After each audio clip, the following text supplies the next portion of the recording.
আর রাতের লাইটিংটা দেখেই বুঝতে পারছেন রাজশাহী শহরটা কত সুন্দর।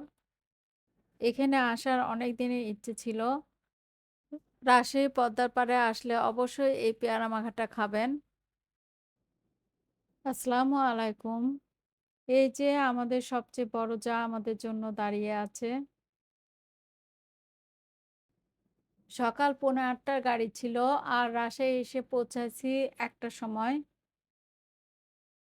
ঈদের পরে রাস্তায় একদম জ্যাম ছিল না। এজন্য খুব তাড়াতাড়ি এসে পৌঁছিয়েছি। বাসায় ঢুকে আমরা সবাই মিলে আমার সবচেয়ে বড় ভাসুরের সাথে দেখা করতে এসেছি। আমার বড় ভাসুর অনেক অসুস্থ।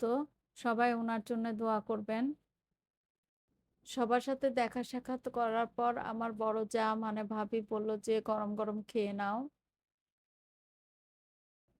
অনেক কিছু রান্না করেছে আমাদের জন্য। জার্নি করে এসেছি আর পেটেও অনেক ক্ষুধা ছিল। আমরা অনেক মজা করে খেলাম।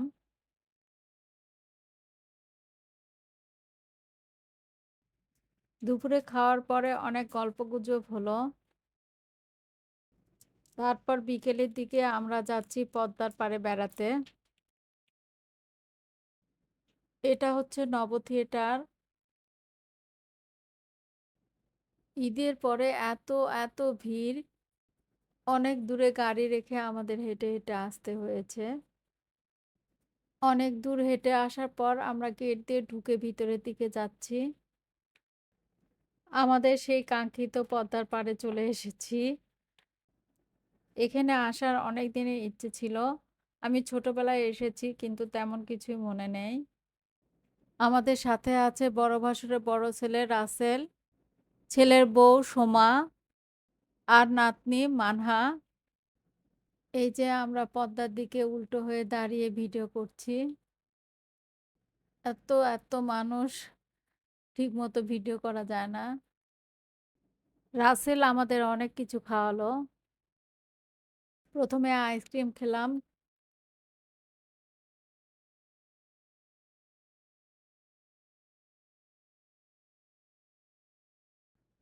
তারপরে একটু নিচের দিকে নেমে এসে চেয়ার টেবিলে বসলাম।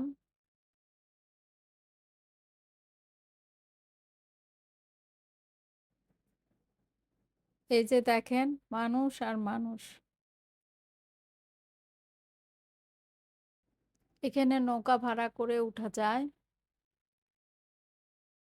এবার আপনাদের দেখাবো রাজশাহীর একটা স্পেশাল খাবার।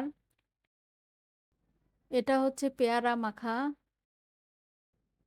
আমরা ঢাকায় পেয়ারা মাখা খাই, কাসুন্দি দিয়ে মাখিয়ে দেয়। আর এটা হচ্ছে পাকা তেঁতুল, মরিচের গুঁড়া দিয়ে মাখিয়েছে।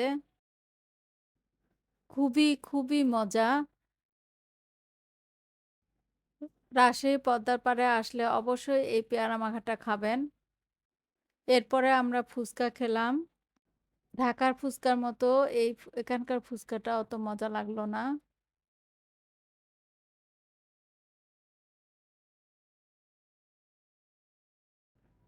পেয়ারা মাখাটা আমার এত মজা লেগেছে আমি ফুচকা রেখে পেয়ারা মাখা খেতে আছি।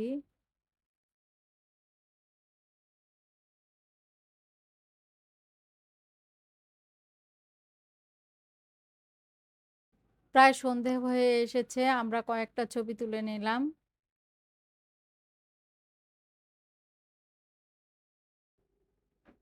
আসেন এক নজরে একটু রাজশাহী শহরটাকে ঘুরে দেখায়। এখানে আড়ং, লারিব, যত বড় বড় শোরুম আছে ঢাকায় প্রায় সবই পাবেন রাজশাহীতে। আর রাতের লাইটিংটা দেখে বুঝতে পারছেন রাজশাহী শহরটা কত সুন্দর। এটা হচ্ছে রাজশাহী প্রকৌশল ও প্রযুক্তি বিশ্ববিদ্যালয়।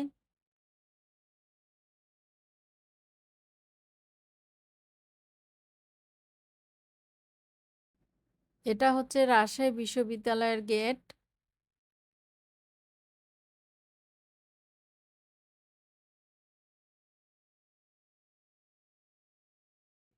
এটা হচ্ছে নগর ভবন।